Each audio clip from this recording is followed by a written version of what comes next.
আপনাদের রিকোয়েস্টে অশ্বিনী নক্ষত্র, অনুরাধা নক্ষত্র এবং জ্যেষ্ঠা নক্ষত্রের সম্বন্ধে জানতে চেয়েছেন। বলছি, দেখুন, প্রত্যেকটা নক্ষত্রেই লট সাবলট থাকে।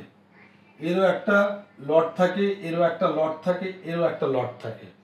এর যে লট, যে গ্রহটা,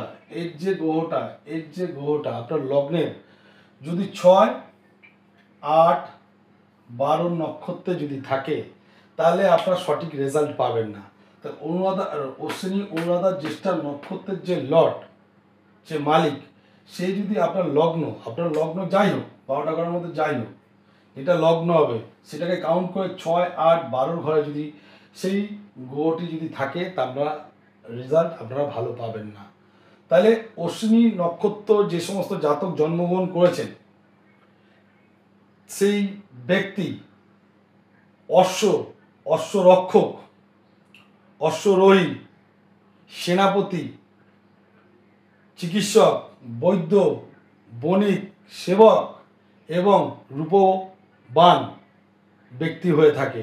তাহলে অশ্বিনী নক্ষত্রে যারা জন্মগ্রহণ করেছেন, কিন্তু এই নক্ষত্রের যে লট যদি 6, 8, 12 ঘরে হয়ে থাকে, তাহলে আপনাদের এই রেজাল্টগুলো আসবে না।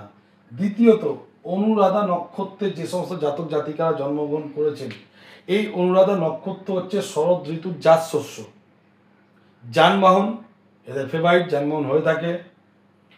পুজোর যাবতীয় মাঙ্গলিক দ্রব্যগুলো এদের জন্য খুব ভালো। কিন্তু এই নক্ষত্রে যে লর্ড মালিক যদি লগ্ন হিসাবে, আপনার লগ্ন যাই থাকুক, যদি 6, 8, 12 ঘরে হয়ে থাকে, তাহলে আপনার দিক দিয়ে বাধা আসতে পারে। আপনি যে সমস্ত কাজগুলো করবেন, আপনি ড্যান্স গ্রুপ করুন, নাটক করুন, ড্রামা করুন, কোনো গানের অর্গানাইজেশন প্রোগ্রাম করুন, সেইগুলোর দিক দিয়ে বাধা আসবে। তাহলে লটকে দেখতে হবে ঠিক জায়গায় বসে আছি না। যদি 6, 8, 12 ঘরে বাদ দিয়ে 5,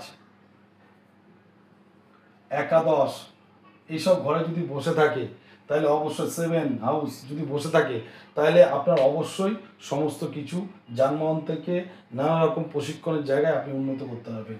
যারা জ্যেষ্ঠা নক্ষত্রে জন্মগ্রহণ করেছেন, যে সকল জাতক জাতিকারা জন্মগ্রহণ করেছেন, তারা মধ্যে একটা বীরত্ব, একটা ব্যাপার থাকে। যুদ্ধের সরঞ্জাম তাদের জন্য খুব একটা ফেভারিট জায়গা।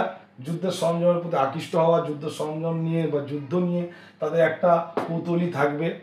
যুদ্ধের সরঞ্জাম তাদের জন্য তাদের হয়তো চাকরিও হতে পারে, বা যুদ্ধের সরঞ্জাম জিনিস তৈরি করতেও তারা খুব আগ্রহী হয়ে